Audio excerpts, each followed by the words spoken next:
HD pharma second year के students का paper था drug store and business management. उम्मीद करता हूँ, आशा करता हूँ आपका पेपर अच्छा गया होगा। अभी थोड़ा दूर से देख रहे हैं, सारे क्वेश्चन देख रहे हैं, अभी मैंने पास से कर देता हूँ थोड़ा सा। और अभी आप देख लीजिएगा पहले और दूसरे क्वेश्चन को, और इसमें उनके आगे जो नंबर है वो डले हुए हैं।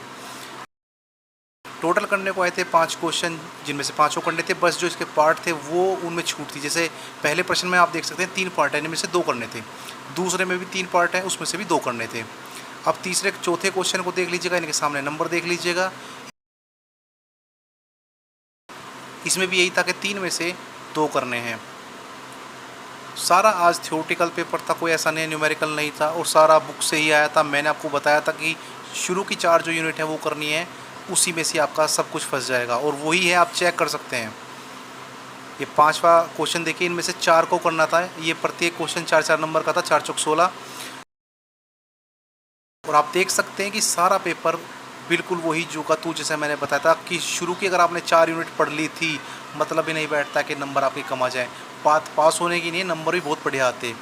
लेकिन अगर आप तैयारी नहीं कर पाए थे या कुछ वजह रही है तो उसका तो कुछ कह नहीं सकता, बट अगर आपने शुरू की 4 यूनिट आपने करी होंगी तो आप ज़रूर अच्छे नंबर लाएंगे, ज़रूर पास होंगे।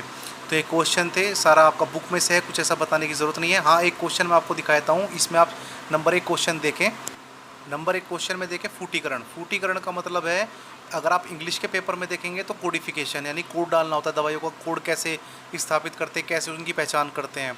तो सबसे बड़ी दिक्कत क्या होती है ना, कि हम हिंदी में पढ़ लेते हैं और कुछ भाषा ऐसी आ जाती है कि समझ में नहीं आती हैं।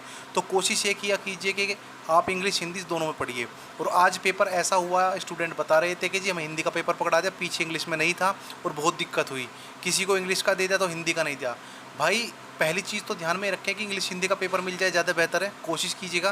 क्योंकि जब उन स्टूडेंट ने बोला टीचर से जाकर के कि आप सर हमें हिंदी इंग्लिश का पेपर दीजिए, तो उन्होंने प्रोवाइड करा दिया था, बट इससे पहले वो प्रोवाइड नहीं करा रहे थे। तो आपको भी अगर ऐसी कोई दिक्कत हो, प्रोवाइड कराने के लिए बोल सकते हैं। दूसरी चीज़, आपको हिंदी और इंग्लिश में दोनों पढ़ के जाना है। मतलब इंग्लिश का मतलब ये नहीं कह रहा हूँ कि इंग्लिश में याद करना है। हेडिंग, जैसे उसमें लिखा है फूटीकरण, तो क्या होता है फूटीकरण, कुछ नहीं पता भाई, लेकिन अगर मैं कहूँ कोडिफिकेशन, आपको तुरंत याद आ जाएगा। तो हिंदी इंग्लिश दोनों का ज्ञान होना आवश्यक है। हेडिंग पढ़ लिया कीजिए। जैसे व्यापार, क्या होता है व्यापार, कल को ये नहीं क्वेश्चन पूछेगा व्यापार क्या होता है, बोल सकता है बिजनेस क्या होता है। तो इस चीज़ का आपको ध्यान में रखना है कि भाषा को थोड़ा सा पढ़ के चले जाएं, हेडिंग को थोड़ा सा पढ़ के चले जाएं, ताकि आसानी हो। जब उनको हिंदी में पेपर मिला, बच्चों को डर गए, उन्हें कहा कि हमें तो क्वेश्चन आते नहीं, आधे समझ में आ रहे आधे नहीं। लेकिन जब इंग्लिश का पेपर मिला तो उन्हें करने में थोड़ी सी आसानी हो गई। तो ध्यान में रखिए, ये थोड़ा सा सजेशन है। आज जो पेपर में बच्चों से गलती हुई है उनको मैं आपको बता रहा हूँ, हिंदी इंग्लिश का दोनों का पढ़ करके जाएँ, ताकि आपको फ़ायदा हो जाए। अगले पेपर की वीडियो के साथ जल्दी मुलाकात होगी, तब तक स्वस्थ रहें, मस्त रहें, तंदुरुस्त रहें। आपका दिन शुभ हो। नमस्कार, धन्यवाद।